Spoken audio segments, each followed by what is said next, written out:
กราบสบายดีพ่อแม่พี่น้องลุงป้าทุกคนเนอะมื้อนี้ก็มาพบพ่อกับซ่องสาวลิงบ้านพี่อีกเด้อพ่อแม่พี่น้องมื้อนี้สาวลิงก็จะไปซอยเวียกงานเฮือนดองเนาะเพราะว่ามื้อนี้เป็นมื้อแต่งเป็นมื้อยิบผ้าขวัญเราก็จะไปซอยเฮ็ดอยู่เฮ็ดกินไปซอยเฮ็ดอยู่เฮ็ดกินแล้วก็ที่ให้พวกเพิ่นที่มาซอยเวียกซอยงานเนาะแล้วก็ยิบผ้าขวัญนั่นแหละพ่อแม่พี่น้องเดี๋ยวไปหอดเฮือนสลิงก็จะถ่ายให้เบิ่งเนาะว่าจะเป็นจัดและกะเกียมงานไว้เนาะเพราะเป็นมืออื่นเนาะสลิงก็จะเมียนมัดผมก่อนเนาะว่าไปหาหมูมันสิบ่สุภาพเนาะพ่อแม่พี่น้องแถมไปอยู่เฮ็ดอยู่เฮ็ดกินเนาะก็ต้องมัดผมม้วนผมไว้เดี๋ยวสลิงจะถ่ายให้เบิ่งเนาะเพราะว่าอยู่หน้าบ้านนี่เองเด้พี่น้องหน้าบ้านสลิงเองปะเดี๋ยวเขาไปเบิ่งเนาะเพราะว่ายังไม่ได้เขาไปเฮือนเพิ่นนี่แหละนี่เนาะจะปิดหน้าใส่กันคนกำลังห่างหากระเกียมเนาะทุกคนจะอยู่ในเฮือนเนาะพี่น้อง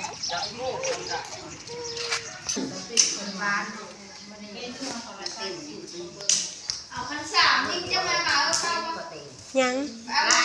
เอาจากหน่วยเอามาเบิดบ่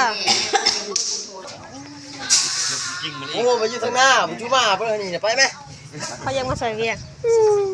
บรรยากาศหลังบ้าน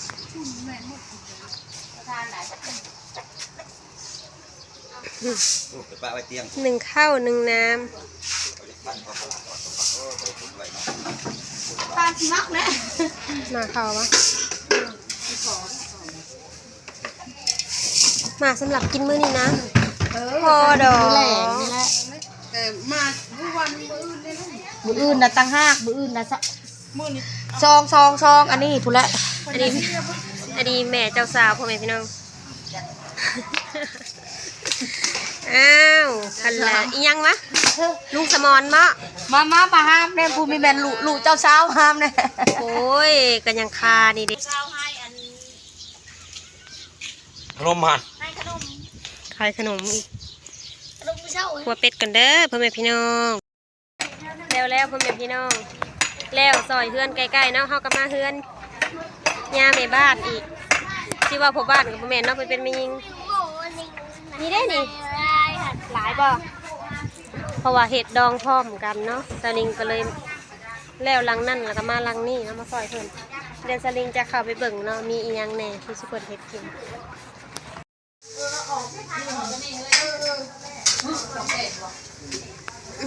หมักโมพ่อแม่พี่น้องหน่อยหวานๆเด้อจ้า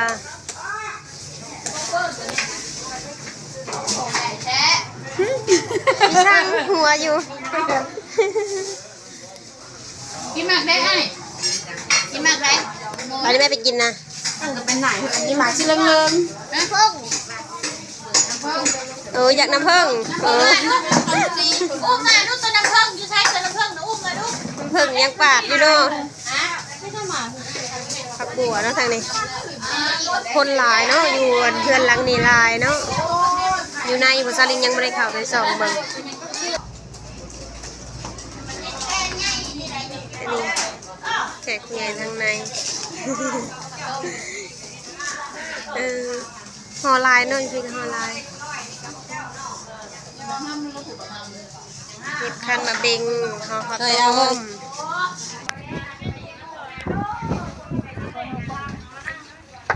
กินหมักโมถาพ่อแม่พี่น้องมาเด้อพี่น้องเด้อเพิ่นยังจะแกงหน่อไม้แล้วก็ตามมาอีหยังนี่แหละ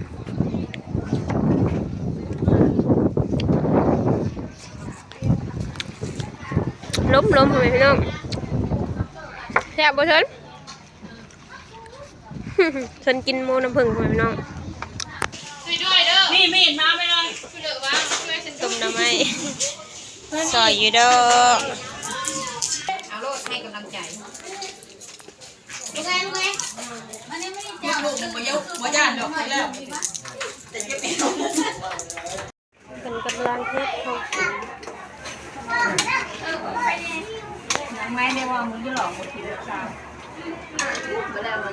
หาซื้ออย่าง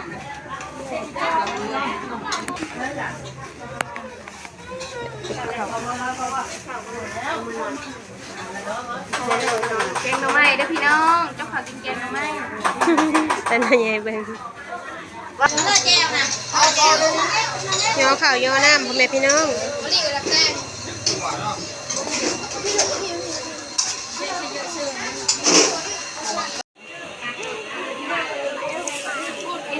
เป็นทาไหมล่ะ แกงละไม้ขัวซีนมาเด้อมาเด้อ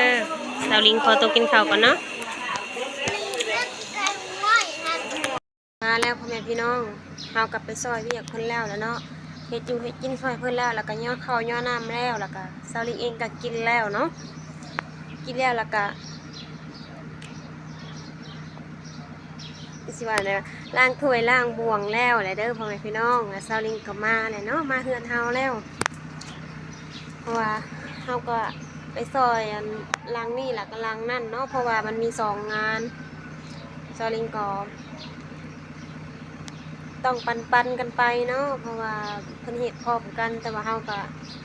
ต้องซอยเบิด2เนาะสำหรับคลิปนี้ก็จบสำนี้เด้อพ่อแม่พี่น้องฝากพ่อแม่พี่น้องกดไลค์กดแชร์กด Subscribe และกดติดตามเพื่อเป็นกำลังใจให้สาวลิงบ้านพินเด้อพอกันคลิปใหม่เนาะบ๊ายบายสบายดี